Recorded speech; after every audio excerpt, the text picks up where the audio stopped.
আসসালামু আলাইকুম বন্ধুরা, আপনারা সবাই কেমন আছেন? মৌসুমি গ্লোবাল ব্লগের পক্ষ থেকে আপনাদের সবাইকে জানাচ্ছি অগ্রিম ঈদ মুবারক।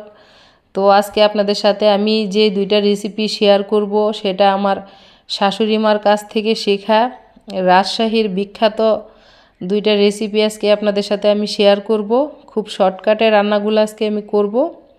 তো এখানে আমি নিয়েছি সোনালী মুরগির মাংস। তো সোনালী মুরগি যে এত বড় হয় সেটা আমি আগে কখনোই দেখিনি, বা একটা মুরগিতে যে এত মাংস হয় সেটাও আগে কখনোই দেখিনি। আজকে প্রথম দেখলাম এত বড় সোনালী মুরগি। তো মাংসতে যে যে মশলাগুলো আমরা ইউজ করি তাই এখানে আমি ব্যবহার করছি, তবে সেটা শর্টকাটে ব্যবহার করছি। তরকারিটা আজকে আমি মেখে রান্না করব।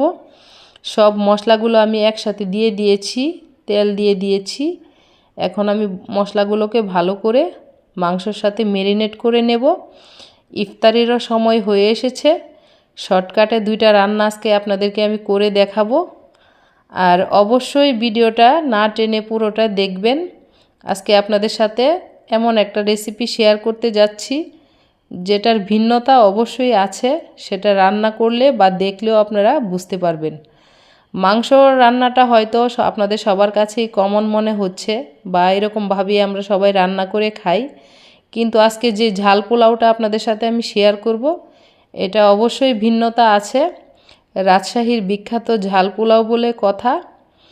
তো মাংসটা আমি রান্না করা শেষ করে পরে আপনাদেরকে পোলাওটা করে দেখাচ্ছি। এখানে আমার মাংসটা কষানো হয়ে গেছে। এখন আমি সামান্য পরিমাণে একটু ঝোল দিয়ে দিব, মাংসটা যাতে ভালো করে সেদ্ধ হয় তার জন্যে। এখন আমি ঢাকনা দিয়ে ঢেকে দেব, দিয়ে পুরো দমে 20 মিনিট রান্না করব। তো আমার তরকারিটা প্রায় হয়ে এসেছে, এখন শুধু ঝোলটা কমার অপেক্ষা। তো আমি এখন চলে যাচ্ছি আপনাদেরকে পোলাও রান্না দেখাবো বলে। তো এখানে আমি সরিষার তেল ইউজ করছি। এখানে দিয়ে দিচ্ছি জিরা ফোড়ন, দিয়ে দিচ্ছি পেঁয়াজ রসুন থেতো করা। এখন আমি দিয়ে দিচ্ছি, ভালো করে ভেজে নেব আগে।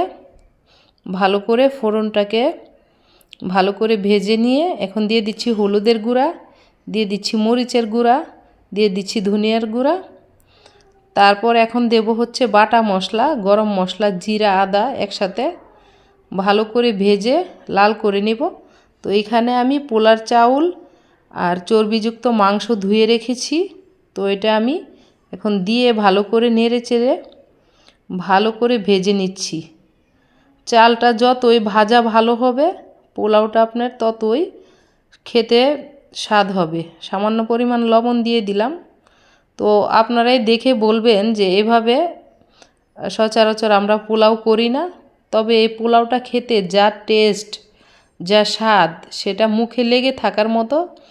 একদিন রান্না করে অবশ্যই আপনারা ট্রাই করবেন। তো এখানে আমি ভালো করে উল্টিয়ে পাল্টিয়ে চালটাকে ভেজে নিচ্ছি। ভেজে নেওয়ার পর সামান্য পরিমাণ পানি দিয়ে দিচ্ছি। পানি অ্যাড করে অবশ্যই দেখবেন যাতে চালটা ভালো করে ফুটে, ওই পরিমাণ পানি অ্যাড করবেন। তো ওই পরিমাণের পানি আমি অ্যাড করে দিচ্ছি। তো দেখেই বুঝতে পারতেছেন যে কালারটা কেমন এসেছে।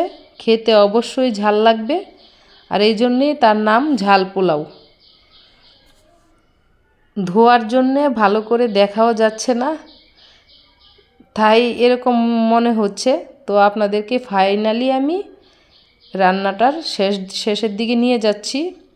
তো এই যে আমার পোলাও প্রায় হয়ে এসেছে, দেখেন কত সুন্দর হয়েছে পোলাওটা। তো ভালো করে উল্টিয়ে পাল্টিয়ে নেড়ে চেড়ে নিচের উপরে করে আবার আমি কিছুক্ষণের জন্য চাপা দিয়ে দমে রেখে দেব। তো আমার পোলাওটা প্রায় হয়ে এসেছে, দমে রেখে দেব আমি 5 মিনিটের জন্যে। এখন আমি তার উপর দিয়ে কাঁচা সরিষার তেল ছড়িয়ে দেব।